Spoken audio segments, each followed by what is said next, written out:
For the second straight year, Martin Luther King Jr. Day is being celebrated during the ongoing COVID-19 pandemic.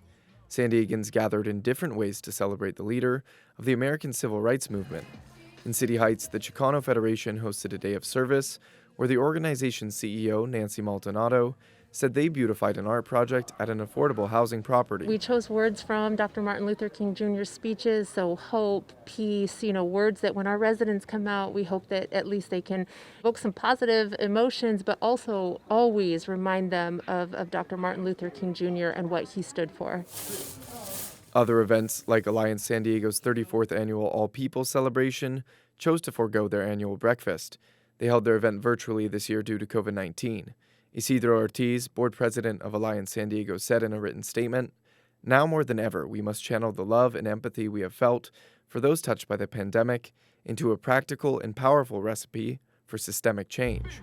One large-scale event that did go on in person was the 32nd annual King Day. This year it was held outside in Balboa Park with live music, guest speakers, and performers. Clifton Morgan III and his family were waiting in line for the event. What he meant to the movement in terms of making this world better for not just people who look like me, but for everybody, of all cultures and creeds.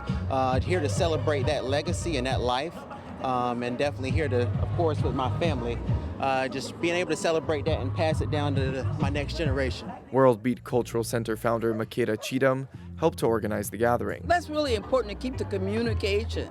And music and dance and art is the weapon. So we bring everybody together of all colors. We dance together. We eat together.